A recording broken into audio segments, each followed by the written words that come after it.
రాబోయే ఎన్నికల్లో వైఎస్ఆర్సీపీ పార్టీని అత్యధిక మెజార్టీతో గెలిపించాలని తిరుపతి జిల్లా కోట మండలం విద్యానగర్లో వైకాపా రాష్ట్ర కార్యదర్శి పేర్నటి శ్యాంప్రసాద్ రెడ్డి ఆధ్వర్యంలో నిర్వహించిన యువ ఆత్మీయ సదస్సు కార్యక్రమంలో తిరుపతి ఎంపీ మధ్యల గురుమూర్తి తెలిపారు. తిరుపతి జిల్లా కోట మండలం విద్యానగర్లో వైకాపా రాష్ట్ర కార్యదర్శి పేర్నటి శ్యాంప్రసాద్ రెడ్డి ఆధ్వర్యంలో నిర్వహించిన యువ ఆత్మీయ సదస్సు కార్యక్రమానికి ముఖ్య అతిథులుగా తిరుపతి ఎంపీ మధ్యల గురుమూర్తి, వైఎస్ఆర్సీపీ గూడూరు నియోజకవర్గ సమన్వయకర్త మేరిగా ముఖ్య అతిథులుగా హాజరయ్యారు.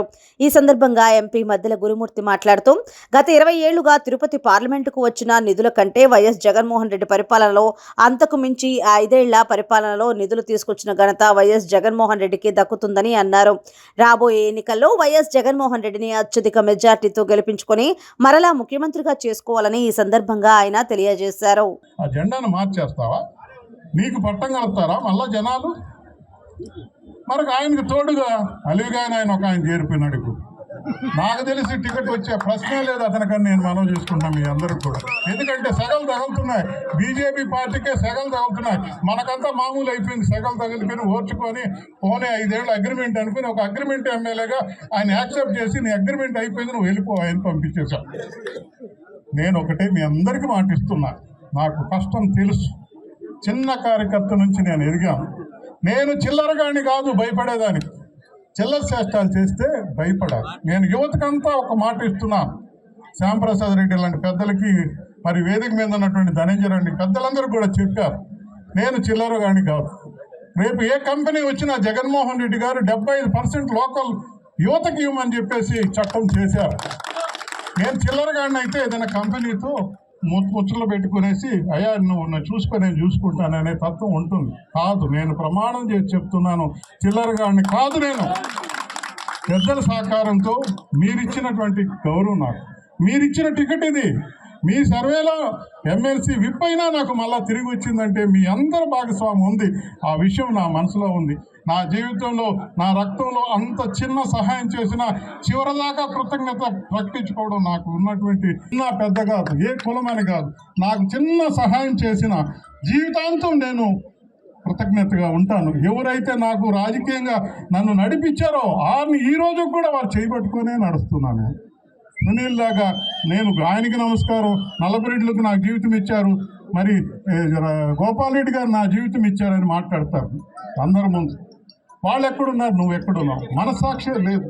మాటలు దాటితేనే రాజకీయం వచ్చేస్తుందంటే ఆ కాలాలు పోయాయి. యువత నిజం కోరుకుంటుంది, యువత పరిశీలనగా చూస్తుంది. ఎవరైతే ఉపయోగపడతారు, ఎవరైతే గౌరవిస్తారు, ఎవరైతే మనల్ని హక్కును చేర్చుకుంటారు. అందుకే జగన్మోహన్ రెడ్డి గారికి ఎంత క్రేజ్ ఉంది. పెద్దలంతా చెప్పారు వేదిక మీద. భయం వేస్తుంది జగన్మోహన్ రెడ్డి గారు బస్సు పోతుంటే, ఆ స్కూటర్లో కానీ ఆ మోటార్కి మీ లోకల్ అనే విషయం చెప్పిస్తూనే ఉన్నాం. ఇంకోటి నన్ను ఎమ్మెల్సీగా రాజీనామా చేయమంటాడు. నేను ఏం నేరం చేశానయ్యా? ఏం నేరం చేశాను? ఏమి ఇది చేశాను? ఏమైనా పార్టీలు అవతల పక్క మారేస్తే రాజీనామా చేయడం అర్థం ఉంది. నువ్వేమైనా చేసావా? తల్లిని గొంతు కోసేసి పార్టీ మారిపోయినావు. అందరూ అడిగారు, ప్రజలందరూ అడిగారు, మరి ఎవరినైనా పిలిచి నువ్వేమైనా రిజైన్ చేసావా? అభివృద్ధి కోసం పోయినానన్నావు, బాధినారు.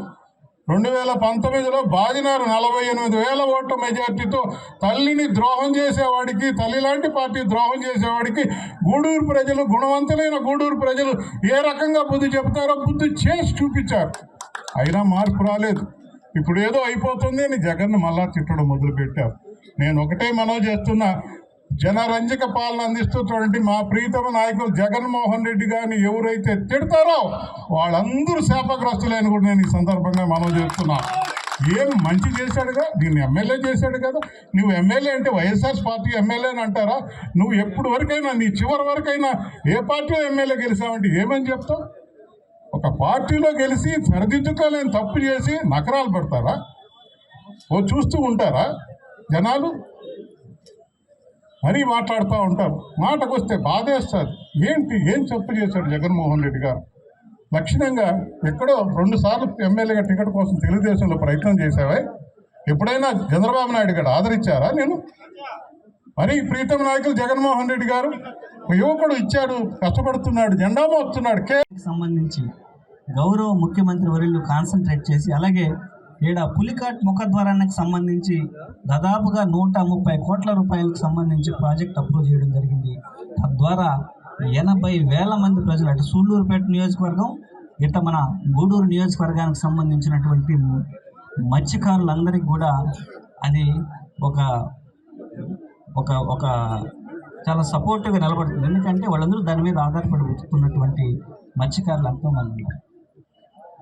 ఇలా ఒకవైపు సంక్షేమాన్ని, ఒకవైపు అభివృద్ధిని, రెండుని సమానంగా గౌరవ ముఖ్యమంత్రి వర్యులు చూస్తూ ఇటుపక్క మానవ వనరుల అభివృద్ధి, ఇటు మన ప్రాంతం యొక్క అభివృద్ధిని కాంక్షించి ప్రత్యేకంగా దృష్టి పెట్టి చేస్తున్నటువంటి ముఖ్యమంత్రి వర్యులకి మనం అందరం అండగా ఉండాల్సినటువంటి అవసరం ఉంది.